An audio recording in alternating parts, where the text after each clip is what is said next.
What's up, everybody? It's Chad. I'm back again with another episode of Ask Chad Grassy Logic. This time I'm with my friend Donna. Thank you so much for joining me.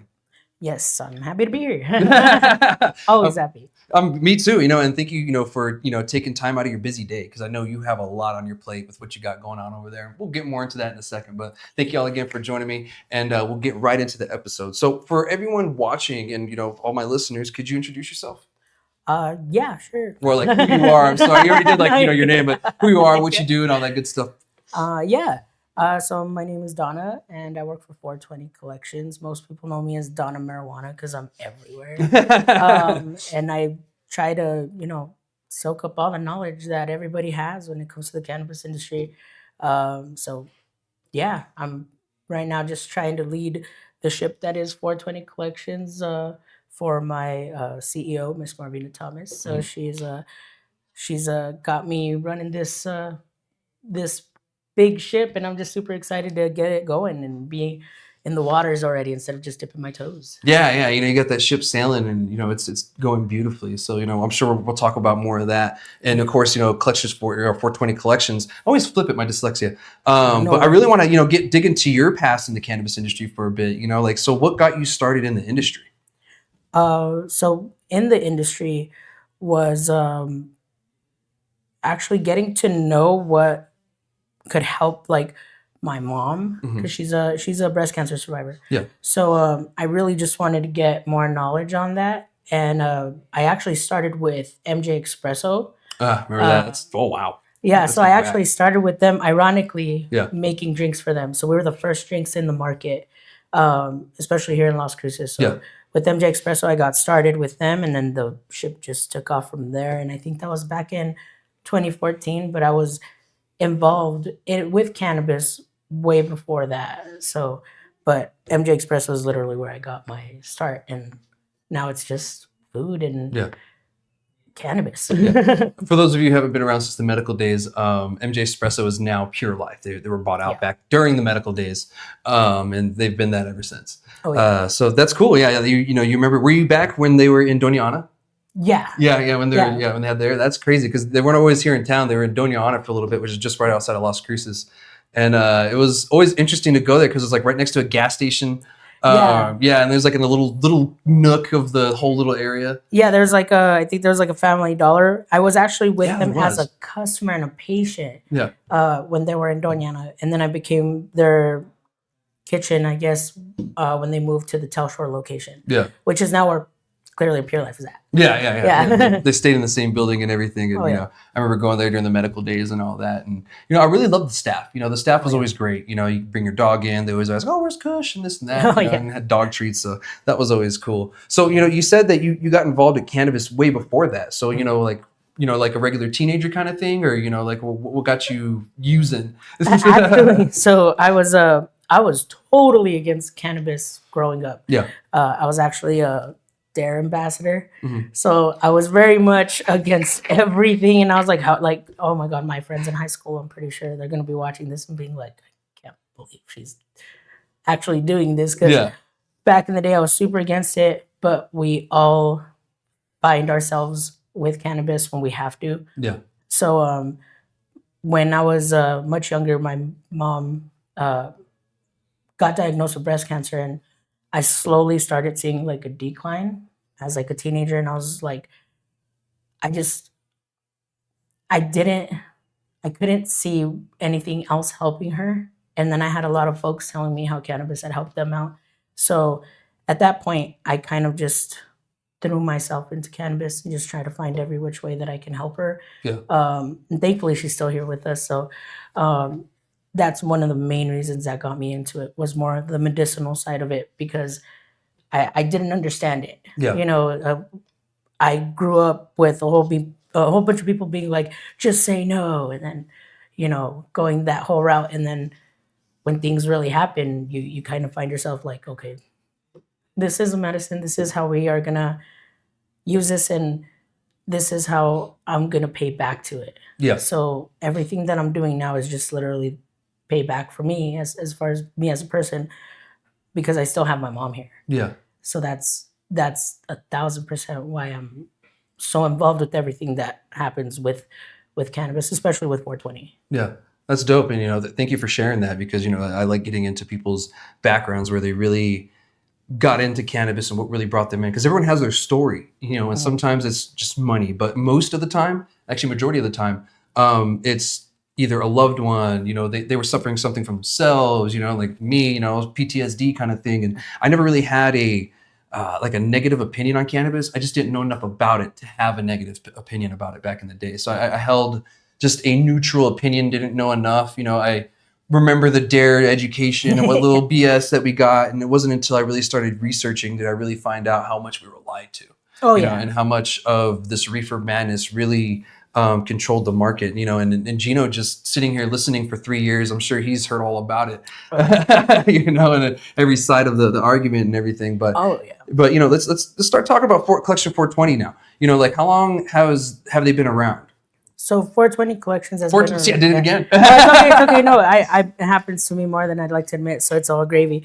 I actually didn't even notice it until you just said it right now. Yeah. So it's all gravy. No, so 420 Collections. So Marvina, which is our CEO, Marvina Thomas, she actually created 420 Collections because she has been, she loves learning about like Egyptian in beauty and how it all has started. She really took in that like Cleopatra. Like if you look at the history, Cleopatra is rumored to like use CBD products back then as a beauty regimen. So Marvina kind of took that on, and she actually started making a bar of soap to help heal somebody that she knew that had a serious accident. So she started with that, and then so she has a CBD shop right now in Glendale, Arizona. But as far as 420 Collections as a dispensary, it's been here in Las Cruces for, I'm gonna say now we're going on 3 years. And it's been a crazy ride, but we love it. And being able to be part of the cannabis industry now and being able to have a people over profit mentality is what 420 is all about. So everything that we do is it with how we can help the community in mind. Yeah. So that's actually one of the main reasons why I got with 420 was because I did my research and I just thought that it was amazing, all the things that Marvina had been doing and is doing right now. So it's just really nice to have a mentor like that to be able to, be like, okay, so this is what I want to do. And they say that the people that you're around, you end up becoming. So that's pretty much where 420 and me kind of came together. Yeah. So. And you've been there for a minute, and you've been really working hard, and, if y'all didn't know, they have a consumption lounge called the Lit Lounge, and I'm there several times a week. Damn me you. Too. I'm like, damn me you. too. Yeah, dig it. It's a great atmosphere. I love it. You all did such an amazing job. You knocked it out of the park, and to be honest, the community feels that too, especially with the events that you've been holding locally. And I feel that having the consumption lounge gave her and you all more the ability to do that. Yes. You can get the community more involved and have them there for other just then, all right, come see these vendors. Okay, see you later. Like I was there for like 3 hours, just with that one event. So, it's great to see that for the community, and the fact that you guys listen to the community. That's like the most important part is a lot of the business owners, they don't listen to the community. It's like, I want to do this, I. When it's they want this, they see this, they have the money, they're the ones giving me the money, so it's not what I want, it's what they want. And y'all went to that they part, and it shows. Thank you. It's very welcoming.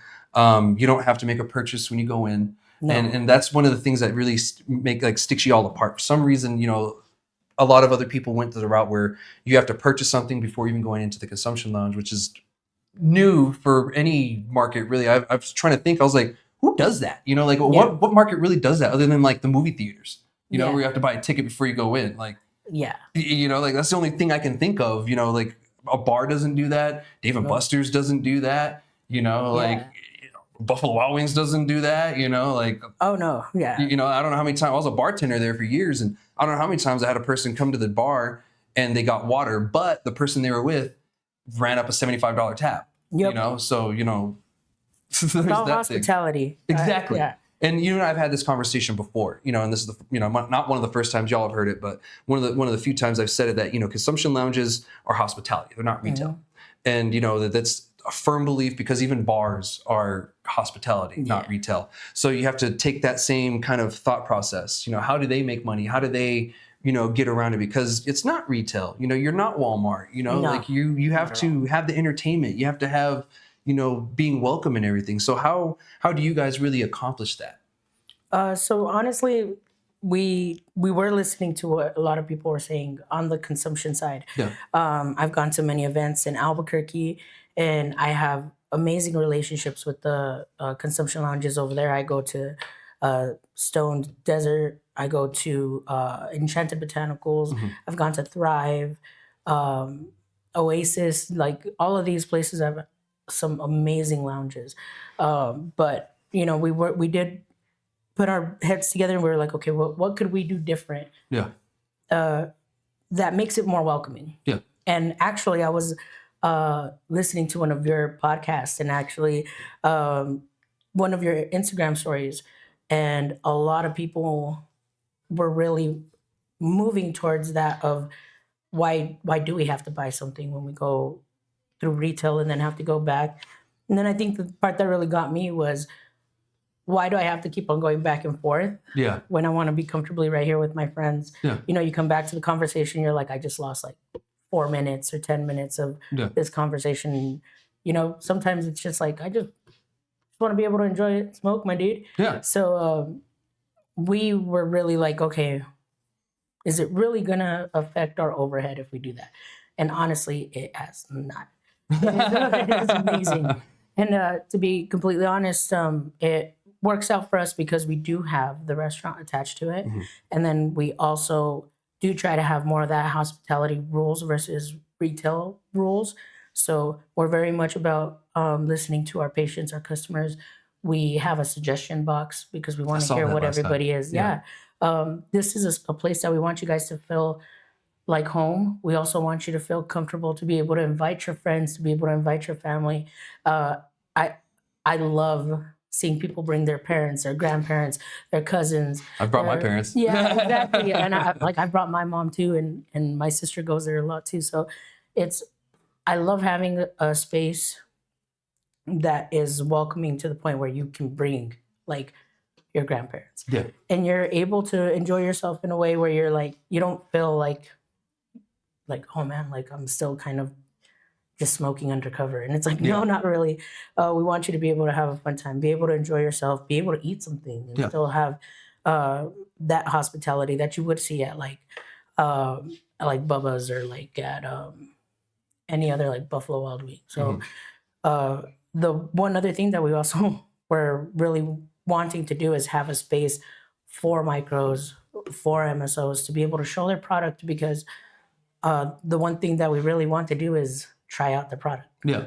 So we wanted to create a space where we can be with the community. So if there's no unity without community. Yeah. So that's really big. We're really big on that. Yeah. So with doing that, we're able to provide a space for them. And it's you help me, I help you, we help us type of situation. So that's really what we've been gearing towards with what we're doing with 420 and the Lit Lounge. And we were able to actually do that with last week's event. So that was pretty awesome. Well, let's talk about that, a little bit. I'm sure, some people have questions about what we're talking about. They successfully had a cannabis farmers market. It was cool. There was a bunch of micro producers that were there from around the area and the state. And they brought their products, they put into the system. You went and you got a penny sample and got as many that they had, really, like little dog walkers, it was really 0.25, really little joints. You got to, just sample it. And then they had their product there to purchase too. So if you got to sample it, you figure out, okay, I like this one. Oh no, I like this one more. It's not that much of a loss. It was a penny, and so you get to sample it out. And then you get to buy it. And I did. I ended up buying one of the Gorilla Fingers, from... Big F and Trees. Big F and Trees, yes. The ladies over there, they're doing a good job. Yeah. Shout out to y'all. Yeah, shout out to y'all. Y'all doing a good job. And to be honest, I'm not a big blunt person these days, but, it was a fun smoke. you know, it was a little nostalgic for me because I wasn't expecting it to be a blunt because there was nothing that indicated that I could see, or maybe it's on there and I missed it. But I opened it, I was like, oh, it's a blunt. I was like, we don't smoke these, but fuck it, whatever. You know, like, you know, every now and then. Yes. So, and it could be a hemp wrap too. I don't know. Okay, so yeah, I kind of figured. I was like, you know, it could be a hemp wrap too, which makes you feel better. Yeah. So I'm glad to know that, you know, it's a hemp wrap. But, you know, yeah, you know, it was cool to see stuff like that because I've never seen their product before, you know, and I've never seen it locally. So it gives them an opportunity to get out there more. And that was so cool to see. You know, Jeffrey from High Lonesome was there, you know, showed his stuff out and, you know, getting his stuff out there. And, you know, did you guys get the gorditas by any chance? Yes, we did. We actually have them on deck now. We got them at the consumption lounge, and it's a new product that we like to carry. Cool. So, and that gives you an opportunity to see what else is out there too for the lounge. Because I feel the lounge is a great place to really try things out too. You know, because you can do a dab for $5, you know, a couple bucks, you know, whatever, and try something out and then see if you want to go from there. Because before they leave, they can just say, well, I want a gram of that before I head out. And totally possible. Exactly. And that was actually one of our favorite things. And we went and through like a fine-tooth comb on how we can make this happen. Because I do feel like it's important for you to be able to know what a product is going to do to you. A lot of us are in the medical side of it. We want to know the effects. We want to know how we're going to feel. And sometimes when you buy an eighth, you're like, oh man, I'm kind of stuck with this. Not that it's bad or anything like that. It's more like, what was your experience? If you are more of an indica person and you wanted to try it out sativa and then you're stuck with this like coffee punch high, you're like, oh man, like I don't know if I want to be able to use this.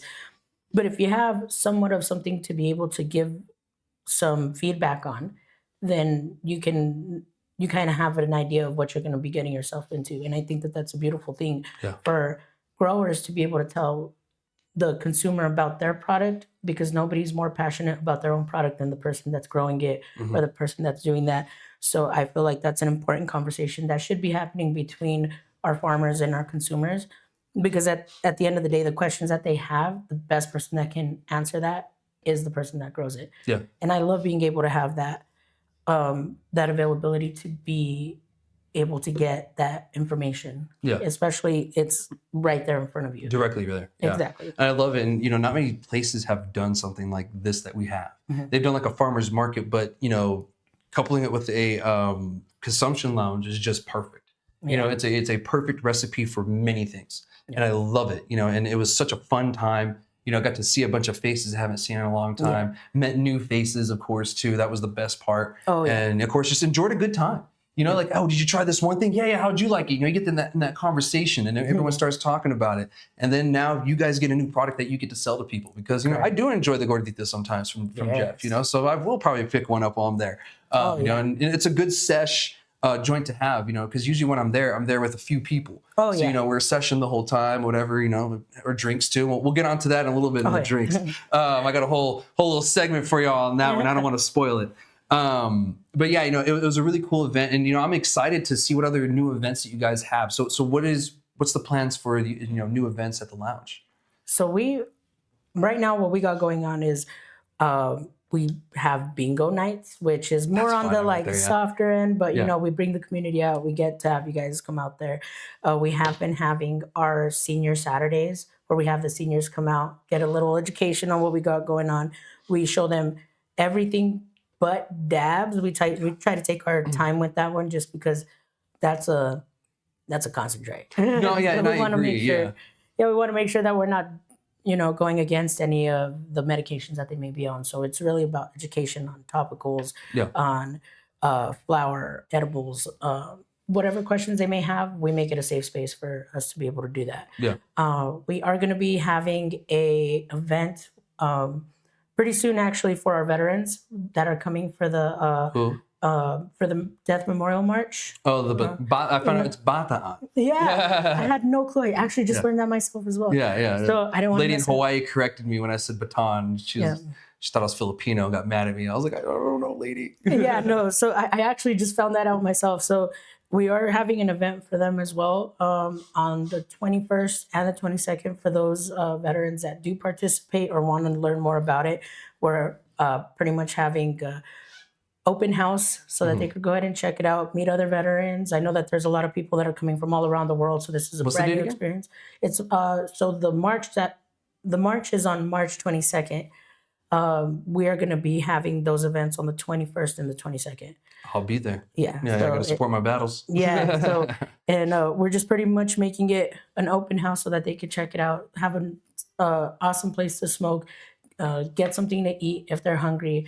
And you guys obviously get some pretty awesome discounts with us as well. So that day will actually be one of those where we're going to go ahead and it's a surprise, but we're going to have a few things for you guys to be able to enjoy and be able to have those open conversations with other veterans who aren't a part of this or haven't been able to be or see the industry because they live in states that don't have anything like this. Yeah. So I feel like this is a perfect opportunity for us to be able to engage with them and then be able to, reach horizons we haven't been able to touch. For all we know, we might be able to talk to a vet who lives in a state that this isn't welcome, and they feel like this is something that they could start doing for their state. It's an open conversation always creates the opportunity to create something even bigger from it. And I was just thinking of this. My dad helps veterans get their VA benefits, and if you want, I can see if you'd be available to show up for this and maybe help some veterans get theirs. I would love that. That would be amazing. And then we're also, I was talking with a few people in Albuquerque that we could possibly bring some doctors out so that they could go ahead and get their medical cards as well. 2 in 1 on the house. Yeah. So we're trying to really create a safe space for all of that. So that's one of the bigger events that we're going to be having. Here on the 9th, we're actually going to be having a meet and greet with some of the members of Bone Thugs and Harmony. Oh, that's cool. So we're going to have them over. We're going to be able to have a awesome space for you to have some fun. As far as like other events, we have so many planned out for the year, all the way up to, I think we already have everything up to like Christmas. Oh, wow. So for right now, we're taking our time with the community and seeing what suggestions they want to see, what do they want to get out from and be able to enjoy with us. So like we have cornhole tournaments coming up. We have Fortnite, Super Mario Bros. We got Mortal Kombat. We have Mortal Kombat. We got Call of Duty. So we have a whole bunch of different tournaments that we're going to be doing. So this Saturday and this Sunday, I believe we're going to be doing I want to say that it's this shows you my age because it's been a minute. The last time that I played any games was Call of Duty with the zombies. Mm-hmm. So I know that we wanted to do that. Oh, yeah. Yeah, that's been a minute. Yeah. But yeah, I know that we're doing, I want to say that we're doing Super Mario and Mortal Kombat this weekend. So I'm super excited about that. And we have a lot more things planned out. But like I said, the more that we hear back from the community, the more we can see what we can do for you guys. Because ultimately, Crucis is open to be able to have some pretty awesome events with a lot of unfortunate closures that have been happening.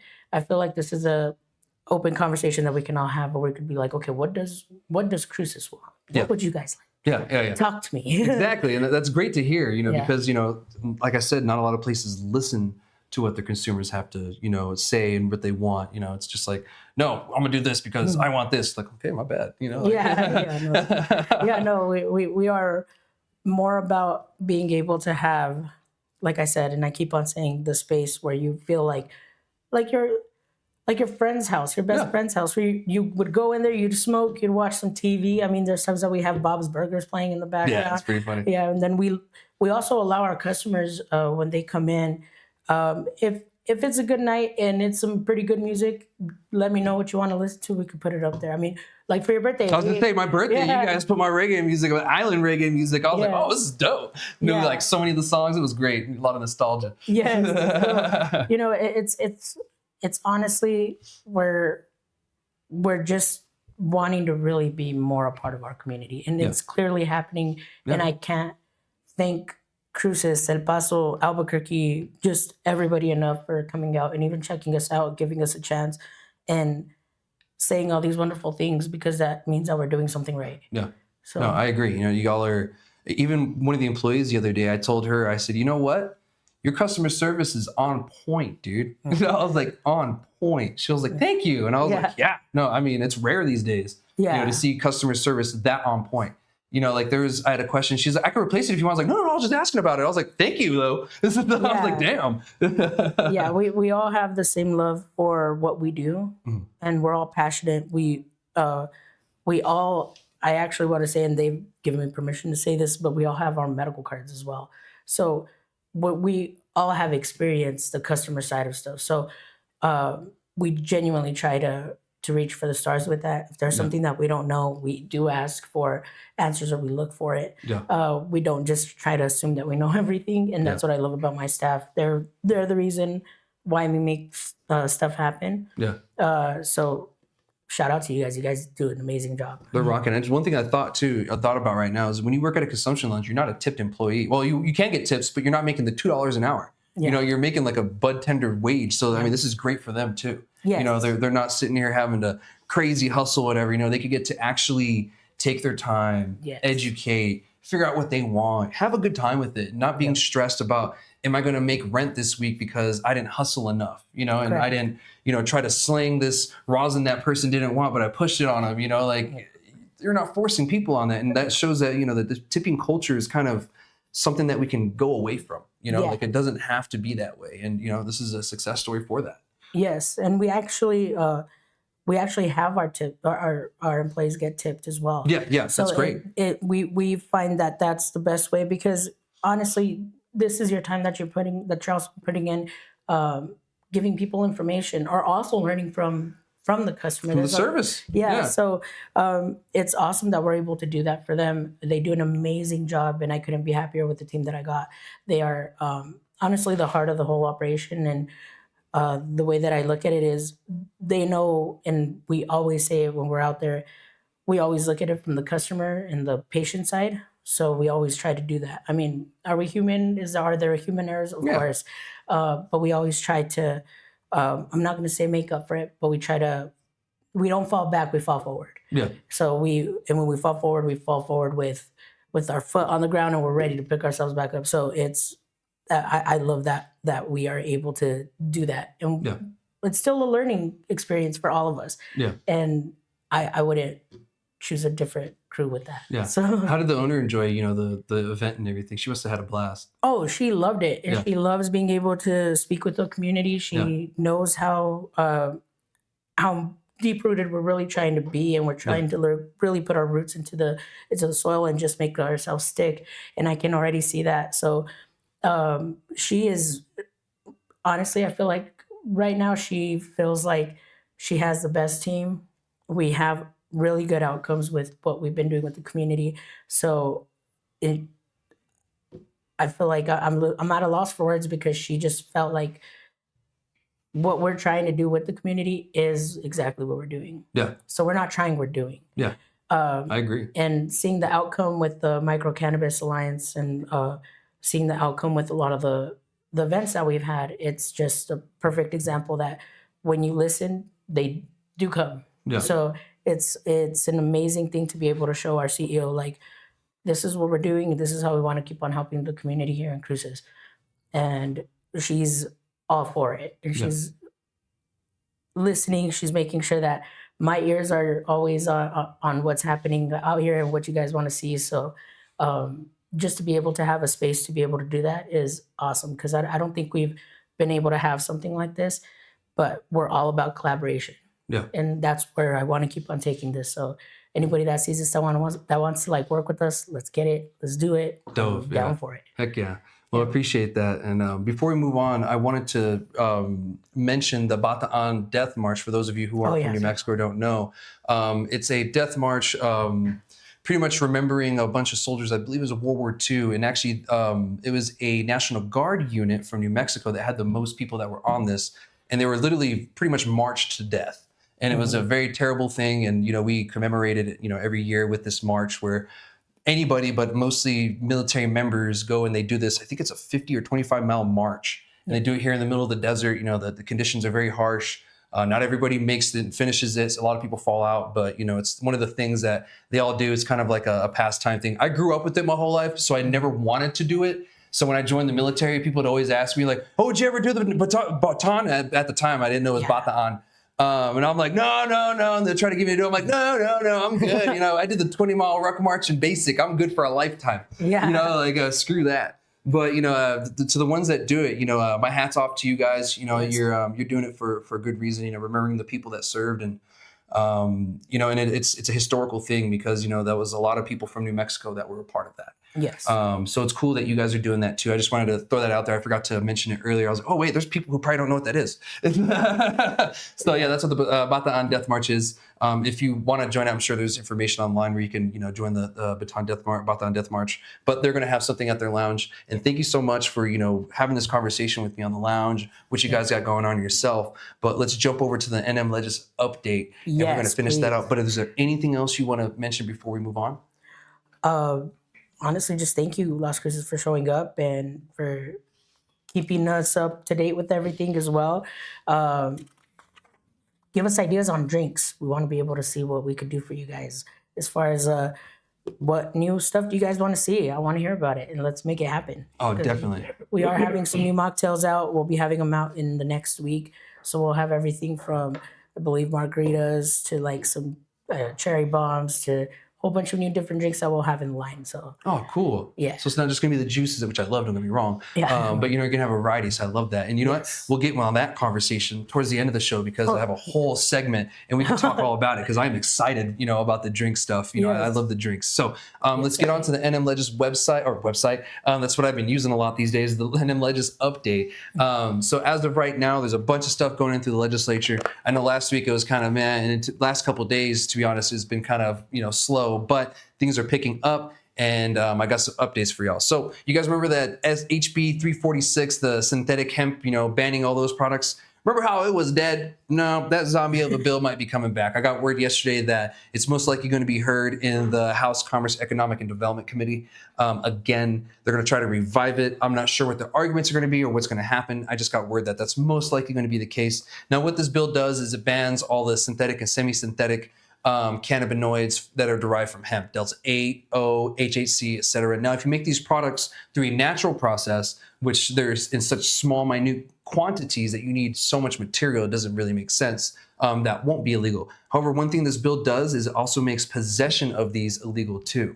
So now we're going back to criminalizing people for this product. And now I have to prove to the police that the product that I have isn't hemp-derived delta 8, O, or HHC. So it seems a little silly that we're doing this. Yeah, it's a little backwards. Now we're criminalizing people once again for a product that we fought so hard to legalize just because we don't agree with the way these products are made. And I'm one of them. But that doesn't mean that we should be telling people what they should do because at the end of the day, these are federally legal. They can buy this online. They can buy it from another state. El Paso's just right there. Oh, yeah. And they're just going to do the flip-flop because these people aren't going to switch from Delta 8O to regular THC cannabis. They're just going to go online. They're just going to buy these products and they're going to send it home and risk again. Yep, there's always a way. There's always a way that they're going to find a way around it. But to just start to regulate something that has already been around, that is...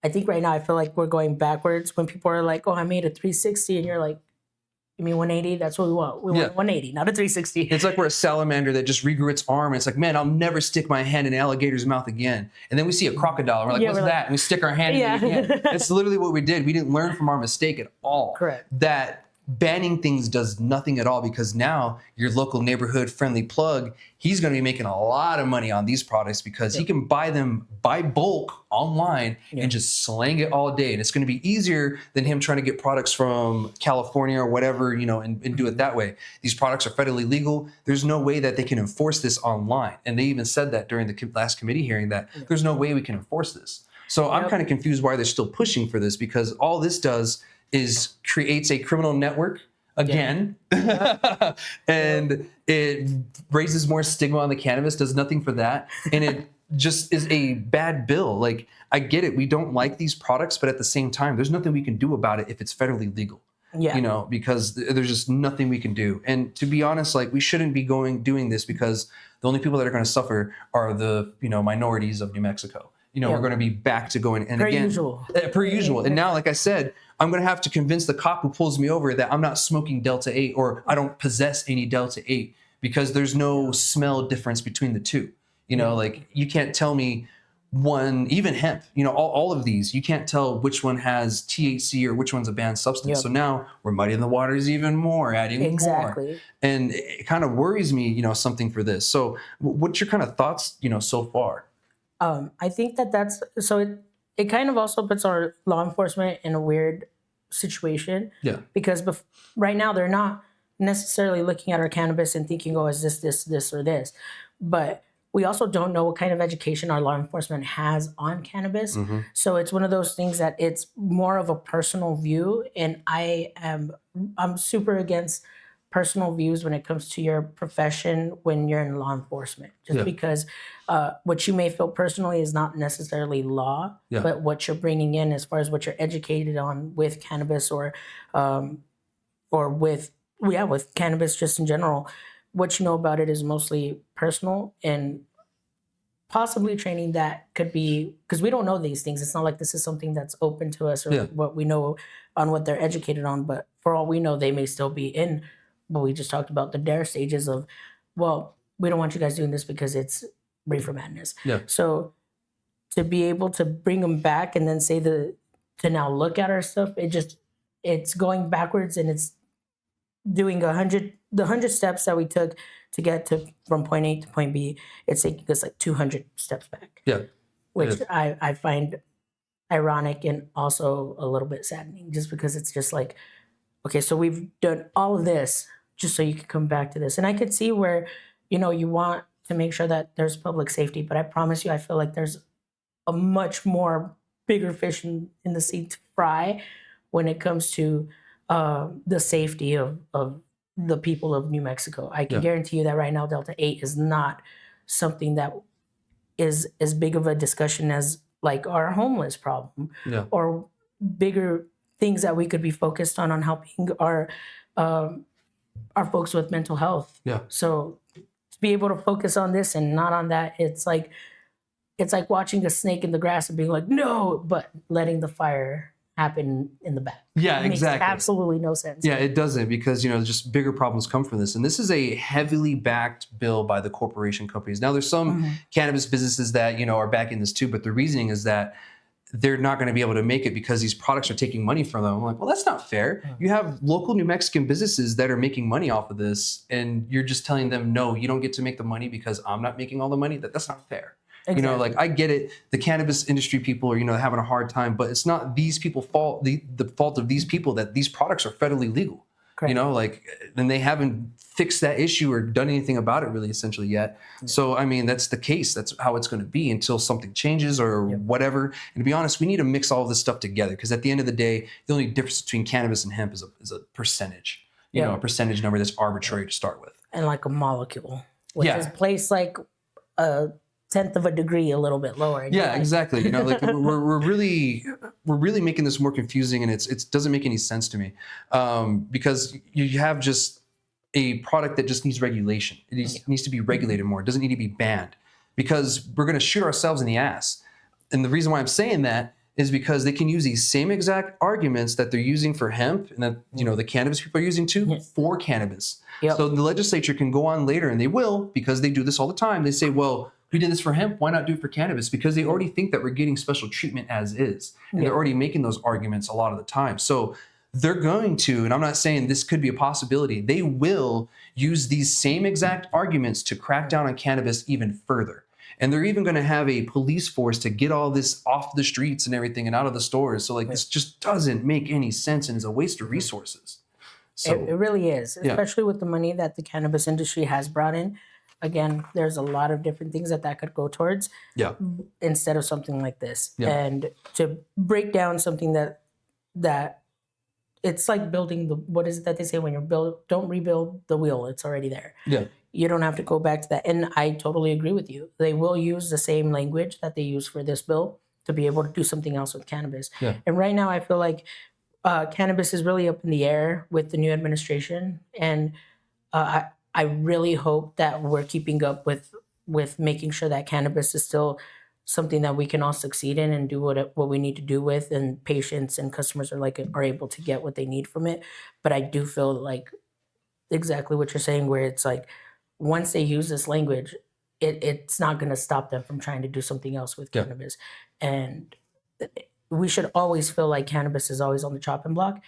And just because we have it now, we have to keep on fighting for that freedom to be able to do that. 100%. And, that's not going to change anytime soon until we change their minds. And, the industry is already overregulated, and this just adds more regulation over it that doesn't need to be there. So that was that bill. Contact your representatives, let them know no on this bill. There's really no way that they can enforce this. So long as we can buy these online, these people aren't going to go to your dispensary. They're just going to buy it online and then call it a day from there. And the state's just going to lose out on the tax revenue they've been making from these products. Exactly. Well, sad for us, I guess. So moving on, the next bill, I got another one after this, one more. This is the County Petition for Cannabis License Pause. Now, this is for production only. This isn't for retail. So if this passes, then the counties can petition to the CCD to pause licenses 2 years at a time with no limit how many times they can do it. So effectively, they can close production in that area forever. Now, to me, this is a terrible bill because we already have something in the Cannabis Regulation Act with this. I've said this before, where the CCD is supposed to look at the plant counts every year and see if those are the right plant counts for what we need right now in the market. The market has changed in the demand, so the plant count should change. They're at 20,000 right now, and that's an emergency rule that happened in 2022. They changed it, they got sued or whatever, but things are different. And instead of using what we already have as a safeguard, they want to create a new one, which creates even more confusion without taking out the other one that's already there. So you're telling me that the safeguard we put in isn't going to work for what reason? Because you got sued once? I was like, I understand why the lawsuit happened the first time. It was because we did need more cannabis. But the bill says clear as day, they knew exactly what they were doing when they got into this industry. Your plant counts will change if you are not a micro. Micros are the only ones who aren't touched with this. They get a lot of actual good special treatment. It's because that's our social equity. That's our form of social equity here in New Mexico, really, is the micro licensing and the price of the licensing. So they do get some special treatment, but they're not big corporations. They don't have a lot of that money. The tax per plant thing, we can talk about that at a different time. I'm not a big fan of the $5 tax fee. That's a little ridiculous. For the bigger licenses, but pausing licenses does nothing. It does only good things for the corporations, and the corporations are backing this heavily. Now, there are some cannabis businesses that are backing this too, but I think it's some of the certain counties in the state that are backing this, and I think one of the sponsors is a county where they had a lot of issues with the illegal grows. That doesn't fix anything with your illegal grows when you pause licenses. They still come up because they're illegal. So this does nothing for that. And all you're doing is you're just giving the corporations another foot up on the small guys. This is a terrible bill for small businesses. And that's really where we've gone with this bill. And actually, this bill could be being heard right now. Before I came in, they're supposed to hear the bill at the time of recording on the Senate Judiciary Committee. So I have no clue what's going on with this. So I don't know if it's pass, fail, or what. I did email all the members of the committee my stance on this, which is essentially what I'm telling you here. So hopefully I got a bunch of other people that should be doing public comment too. So hopefully we can get to their minds and get them to understand that this makes no sense when we already have something in place that we're not using because of fear, and because we may get sued. If you get sued, so what? They should know that their plant counts are going to change. It says it clear as day in the law. But now we're going to create a law which will cause more lawsuits again. More people will start doing lawsuits. So you're going to get sued either way. And another reason why this isn't a good idea is New Mexico decided not to have an opt-out clause for retail and production and manufacturing and stuff. Well, a lot of other states, including California and Colorado, which are seen as these liberal states, 75% of the cities opted out. And so only 30% of the cities sell cannabis in both of those states. And so New Mexico, we're probably going to see a 40 to 40 something plus of that happening because there are towns and counties in the state that just do not like cannabis, and they hate the fact that they couldn't opt out.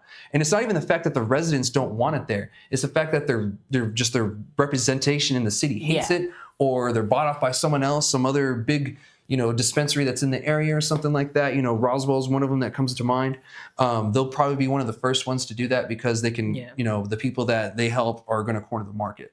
I'm worried about this because if this does pass, it's going to be harder for the smaller guys. And I've told you guys this before, be careful what you ask for when it comes to the legislature, because you could get the worst form of it when it comes to what you get. And this is it, because all of you kept asking for retail, pause on retail. You didn't get retail, you got production. So now you shot yourself in the foot, because even though the retail isn't closed, you're still probably going to lose, because how are you going to sell anything if there is nothing? Yep. You know, if there's less production, or if there's only a few places to get it from, how are you going to survive? Because now we just lowered the pool of how much cannabis can be in the state when it comes to craft or not, by a lot. Yep. And this is going to hurt us, because those people that are here right now, they're not going to be here in 5 years. We're still leveling out. So if we do this, no one's going to replace those people, because there's no limit on how many times they can do this. So now that I blabbed on, you know, what are your thoughts on this? I was honestly going to say that when you, I've learned, especially with being in the industry and wanting something, you have to be very, very obvious and in writing. Put exactly what it is that you're looking for and what you're wanting. Yeah. Because when you ask the government to do something, it's like a genie. And it's like those movies where you're going to ask the genie for $1 million and they'll give you $1 million, but the backside of it is that you lost your complete, like all of your family. Yeah. That's the best way to think of it. Yeah. Yeah. Like that's exactly what I was going to say. Like well, you have to be very specific on what you want and ask for it in that detailed legal jargon that they use. And that's why bills are like yay high. Yeah. Is because you have to be very, very like explanatory on what it is that you're wanting. And I feel that is perfect way that you put it was shooting yourself in the foot. Yeah. So yeah, when you're asking for stuff, you have to be able to really reiterate, say it in as many ways as you can, and say that this is exactly what we're looking for. We're not talking about these parts. We're talking about this part. But whenever the government has a chance to be able to do something about something that they already feel a certain type of way about, I can already see the basically what they would be saying back. Yeah. So yeah, a good example is like us in trying to do the Clean Air Act. You have to be very specific on how it is that you're wanting. Put the evidence that you have on why you support this. So like for us, it's outdoor consumption. Yeah. So if things like this are able to get changed up, things like that are able to get changed up. So we just have to be very wary. And I myself, I've been telling myself this, that we need to get more involved, especially those of us in the industry, because I saw your post where you're like, I'm calling you guys out, and I'm like, yes, call me out, because we should be more involved with it. At the end of the day, these are our businesses. These are the businesses that we work for. And if we want to keep on going, we have to see how is it going to affect us? Because one domino falling down doesn't mean that it's not going to affect you. We don't know how it's going to affect us. Yeah. So although for those of us that want this to pass, like it's not everything that glitters is gold. Yeah. So just be very mindful of how we're gonna process this, and how is this going to affect the rest of the market if it does go through. Yeah, because the legislature is favoring this right now because they just see the issues going on and this is like a quick fix or whatever, but this does nothing. This only helps the corporations that are out of state, and we keep complaining and they keep championing our micros, but this hurts the micros. This does nothing but harms New Mexicans throughout the whole state. Yeah. We're seeing from other states that we're doing this in a right way. Now, some other ones may disagree, Oregon, maybe in Washington, but, they have more water than us. Oh, yeah. Definitely more water. Yeah, just a little bit. Even Oklahoma, they have significantly more water than us. We're literally in a desert. And so our water is an issue. That's why they have the ability to lower the plant counts, because what uses water? Plants. Yep. So what do? You lower the plant counts, especially when the market isn't asking for that much. So that's all I have for this bill. Hopefully it fails. I don't know what's going on. By the time the show ends, I'm probably going to jump on to see if they've got to it yet, or if I got a message that, hey, it passed, unfortunately. But we'll see. I'll keep fighting. Guys, contact your representatives. Make them understand the implications of this. The impact of this is huge. And if this happens, we're just going to be another Washington and Oregon, because they went this route and they didn't figure out how to limit certain things. Like people tell me like, oh, you guys should go to a canopy space thing. I'm like, there's ways around that too. They're always going to find some way around it. And then it's like, oh, you just got bigger plants. And I'm like, okay, what about, it's a bigger plant. Who cares? Is it different from a smaller plant? No, it just takes a little bit more time. Yep. And to be honest, you can't keep the quality up when you just throw more plants at it. Like if the quality goes down. And we've seen that, and the micro experiment that we have here in New Mexico with the micro businesses and the producers are showing us that lower plant counts equals better quality. Some of you might be able to do it with a couple thousands or whatever, but once you start going to the 10,000, 20,000 count, that gets really hard. Yep. You know, and to keep up that very good, consistent quality is, I wouldn't say damn near impossible, but it's really, really hard and very expensive. You know, it's very costly. So that's all I have for this bill. Again, contact your representatives. You know, something like this is very harmful for the industry, and be careful what you ask for, because like I said, those of you that wanted the retail closed, you didn't get that. You got something worse. So we're going to move on to the last bill I want to talk about before we talk about the drinks, which I want to talk about on the show. This one actually came out, of course, like I think the day of my show airing last week. So of course I didn't get to talk about it on the show. I heard about it a few hours before it dropped on the website. This is the insurance covering cannabis or medical cannabis costs. Yeah. This is huge for the nation, really. Yeah. No other state is doing this. And to be honest, I don't have a lot of hopes for this, but at the same time, I do have a little hope, and there's a few reasons. I'll give you guys my analysis. So, New Mexico State Supreme Court has ruled several times that cannabis is a medicine in New Mexico, and they also ruled that it can't be taxed because of that. Also, New Mexico worker comp, they have to reimburse you for your medical cannabis too. So there's that. Also, there's a lawsuit, and I think it's Ultra Health versus Blue Cross Blue Shield, where Ultra Health is essentially trying to do this exact same thing, force the cannabis or the insurance companies to pay for the cannabis. Now, I believe Ultra Health has something to do with this bill, obviously, because it's similar. And I think either their lawsuit is going their way, and they feel that because they want to get ahead of the ruling and how this works, or they're throwing spaghetti at the wall to see what's really going to stick. Yeah. But this bill will force them to cover medical cannabis. That means Medicaid, doesn't matter, insurance. This is huge. And if this passes, I don't know how well it's going to go. I'm sure we're going to get kickback from the insurance companies, federal legal, this and that. It'll be a shit show for a while. There's going to be lawsuits and everything. But I feel something like this needs to happen, because we figure it out. We need to test it to see if we can. We'll send it to the courts, have the courts figure it out. And that's what they're there for, interpretation. You know, like the insurance company can interpret it one way, but it doesn't matter when the courts interpreted it. You know, like the courts are the last say in that matter. So I would hope this passes, just for the fact that I want to see where it goes. You know, and to be honest, this really wouldn't hurt anybody. And I've had a couple people comment, oh, the cannabis there is going to go up in price. And I'm like, to be honest, that might be better, because some people really tank the price here. You know, the big guys with the 20,000 plants, they really tanked the price for cannabis. Some of them did it on purpose. And that was their plan, so they can get the smaller guys out, so they can close licenses and be the only ones. See where I'm going with this, guys? It all kind of dominoes. So to me, you know, that might help out a little bit. Yeah, it's affordable, but the quality isn't there. You know, it's not like it's cheap but good. You know, it's cheap because it's cheap. You know, like, you know, you can get a $50 ounce. You know, you can get sometimes a $25 ounce, but it's not going to be quality. And that's kind of where I'm getting at is, you know, we got to really strengthen this and test the waters. And what a better way. I mean, what's your thoughts on this? I honestly feel like it is. So when it comes to insurance, I had to really process that thought there, because I felt like the internet connection back in the early 90s. I had to really process it and kind of congest it. With insurance companies, I do think that you should be able to use that for cannabis.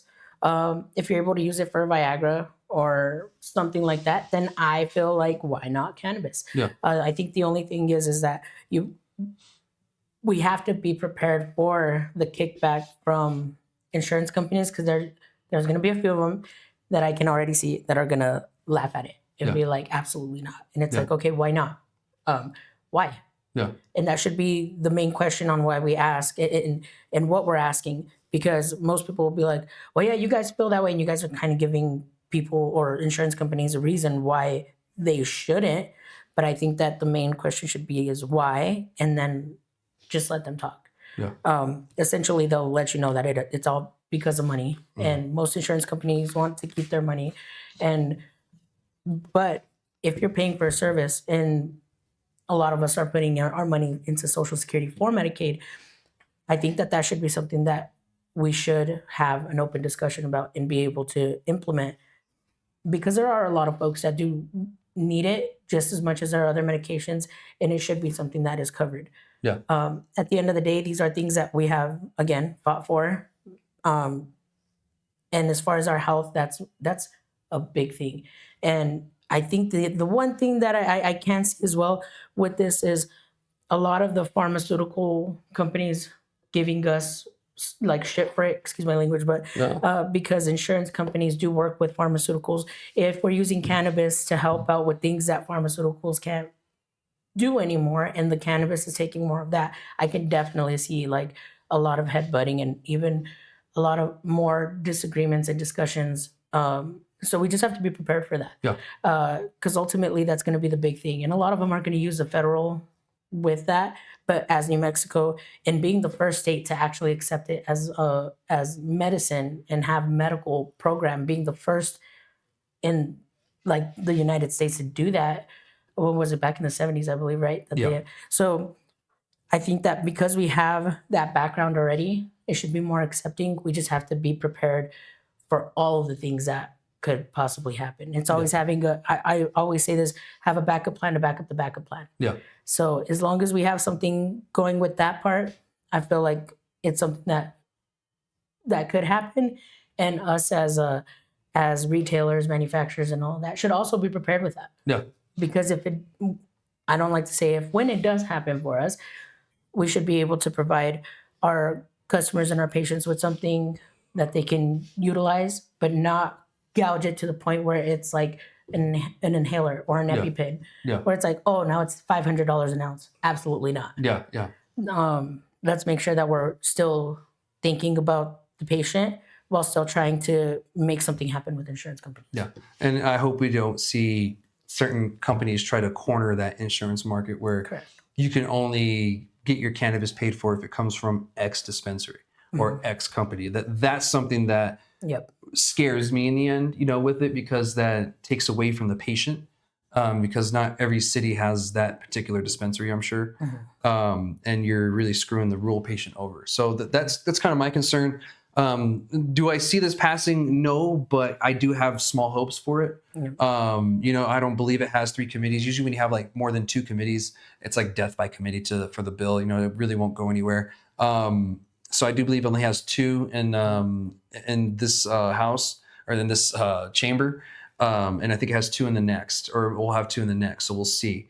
But it hasn't had its first hearing date, so I have no clue how the legislature is going to be about this. We'll see. But I'll keep you all posted on it. And that's really all I have for that one, and the bills and the updates and everything. Hopefully the production pause thing, went in a positive way for us, which means it failed. But we'll see. Maybe once it gets to the floor, if it does, they'll knock some sense into people when it comes to that. And maybe I'll have some time to talk to some representatives this weekend too. But let's move on to our last topic. And this is the topic that I really wanted to talk about, is the drinks, the cannabis drinks. And to be honest, the conversation keeps popping up. I got tagged in a post today about a study that came from the British Food Journal. And it states that 53 to 56% of beer drinkers are open to trying cannabis drinks, meaning, making a switch or at least trying. And that's huge. I'm not sure what the American numbers are. I don't think they've done that study yet, or whatever. But we have cannabis drinks in America. So our study would probably look a little bit different. Not, would a beer drinker try it? As like, how many beer drinkers have made the transition? That would probably be our study here. But, we could have a similar one. I have no clue. So I'm excited to see where this goes, because even in this article, they're saying that the future is drinks. And I've said this before, like my friend Josh gave me shit. He calls me Chastradamus because of the predictions and stuff I make. But, I don't think this is one that I'm wrong on. I think 10 to 15 years, we'll see drinks as the number one way to consume cannabis. And someone that's running a consumption lounge, and we've talked about the drinks thing. How many drinks do you go through in a week, just with the market now?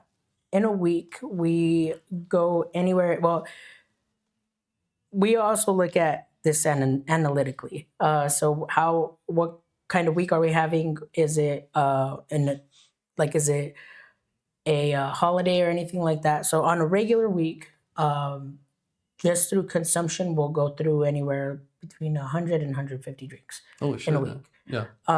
But they're also in different types of milligrams. Yeah. So we have microdose, we have a higher dose, but the higher doses are only through retail. Yeah. What we have through consumption is much more microdose, and it's so that you can enjoy your time while you're there.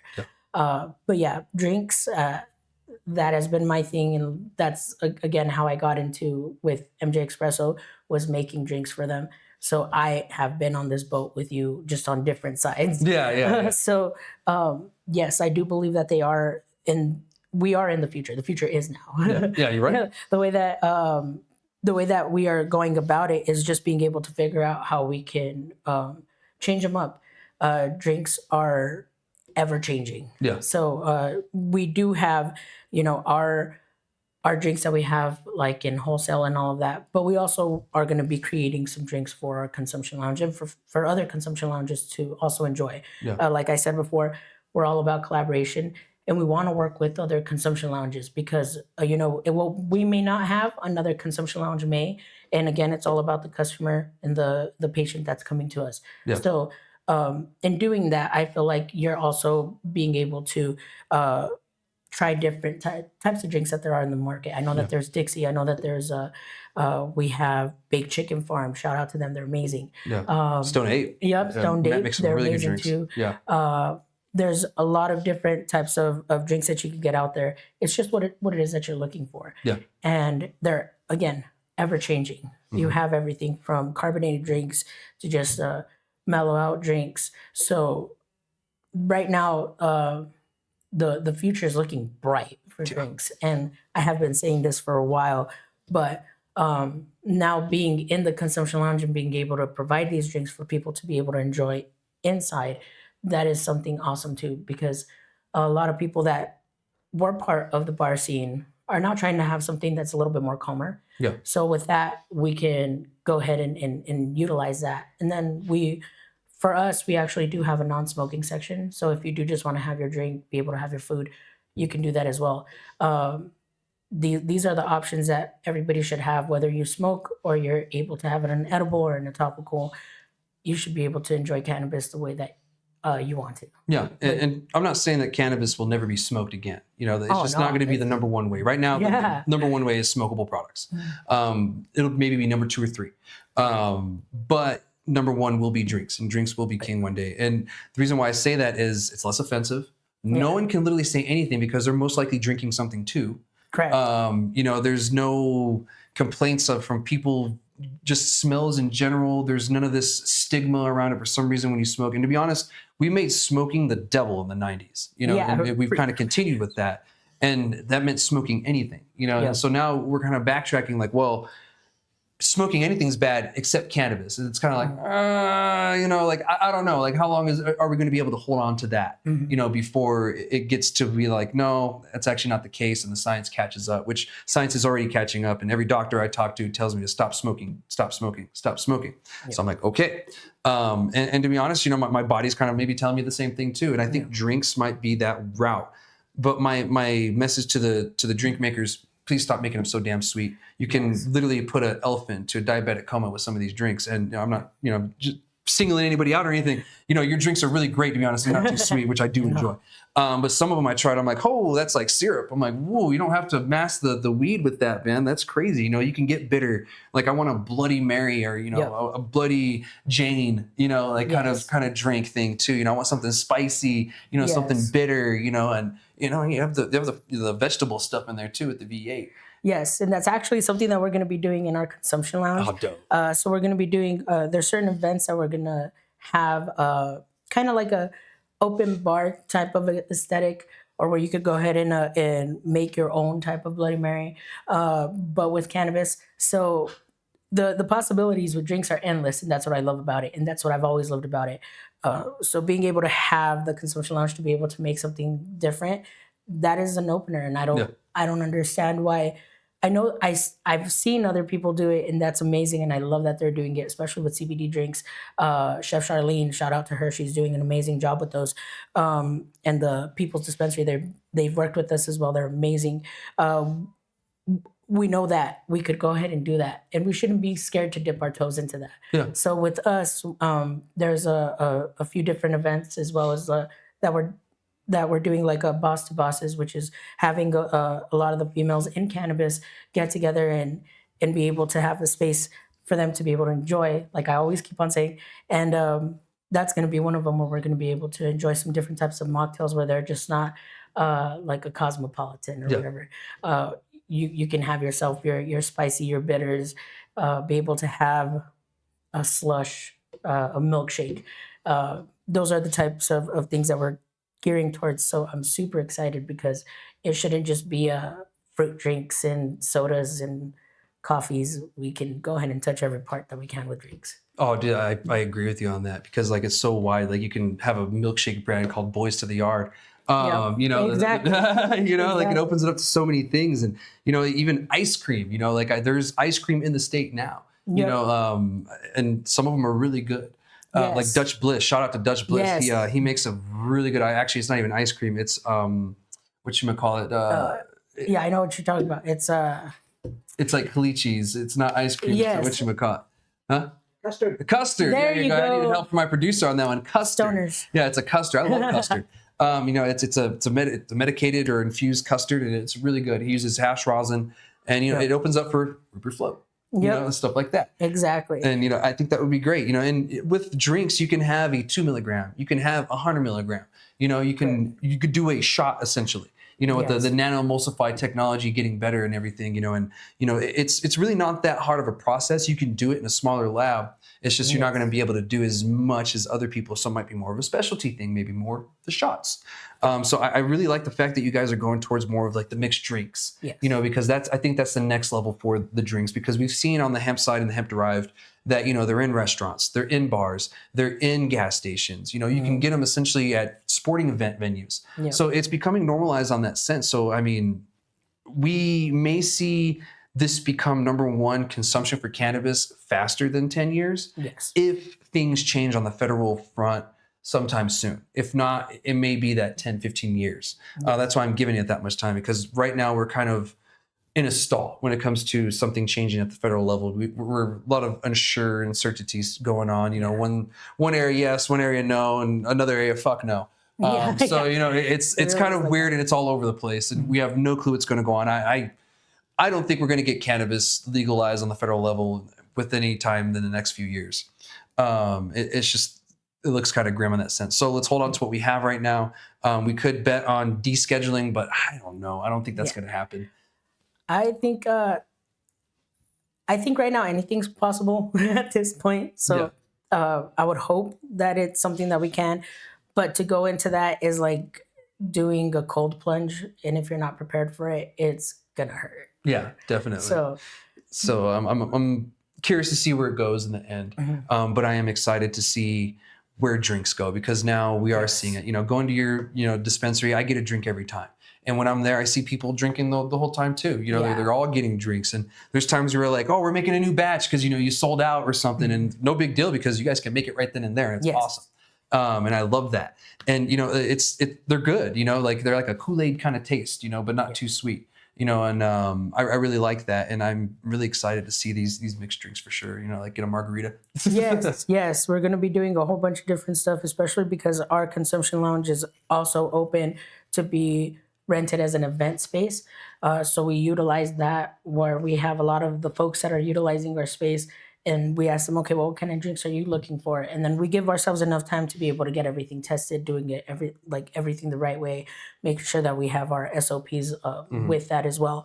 So anything that you could think of, again, we have that suggestion box, because we want to be able to make something new. It's not about what we're looking for. It's about what we know that our community is looking for. And that is one of the big things that I've been getting is, what other drinks could we get? Because we have the restaurant, which is something that is new to New Mexico. So we want to be able to provide a different experience while you're still being able to like watch your games and be able to enjoy the company of your friends. So being able to have something like that, as well as I feel like it helps. It helps with being able to like get yourself out of being in the bar scene and being able to like work on, you know, being able to use cannabis as something different instead of alcohol. So being able to have those fun times and being able to have those types of drinks is pretty awesome. And I can't wait to be able to show you what we got. Oh, I'm excited. Up our sleeve. I'm excited because, you know, I'm excited just to see where this goes, because there's so much possibilities for this. And, you know, sky's the limit when it comes to drinks. You know, we're used to drinking most things anyway when it comes to consumption of things. So, you know, why not cannabis too? And to be honest, I mean, Gino holds up a Celsius right now. Our energy and everything like that. So, I mean, that's all I have for the drinks thing. You know, I just thought it was a really cool thing to see that, you know, even over in the UK, a lot of their beer drinkers are curious about cannabis drinks. And it's probably because they've heard about it here in America and it's so lucrative on the hemp-derived side. And now the regular THC side is really taken off more. It's kind of been there, but now it's just really taken off. Because drinks have been here since I've been a patient. They've just haven't been that great. Yes, it has been a process. Yes, yeah. But I have literally poured my heart and soul into the drinks that we have at 420. Marvina, she has really just had an open heart to me in being able to make something for New Mexico where it's tasty. It's something that you could have with your meal, and we really had to make our drink where you can't really taste the cannabis in it, but of course it's always going to have something. But just her being able to be like, you know what, if you think this is going to work, let's do it. The openness that she has for 420 and her being the CEO and just being like, this is my baby. Let's see how we can make this thing grow. That is amazing to me because for her to just be open to what our community is saying, not a lot of people do that. No. Yeah, so right. when I genuinely ask you guys to give us your suggestions, send them over. I genuinely feel like this is something where we could keep on building with the community and be able to provide something different to them. Yeah. So you want Bloody Marys? Let's get them. Heck yeah, I'm down. I love a Bloody Mary. Yes, do it. Bloody Janes. Bloody Janes just for you guys. Yes, do it. Bloody Janes for those out there. Well, thank you so much again for joining me, Donna. It's been a great conversation, and you did an amazing job, and keep doing an amazing job at the lounge too. You guys are on the right track, and I can't wait to see what happens for it. So those of you out there, thank you so much for watching. That's all I have for this week. Make sure you like, subscribe, whatever you got to do to stay in the know, and I will be back next week with your legislative update. All right, guys, shoots.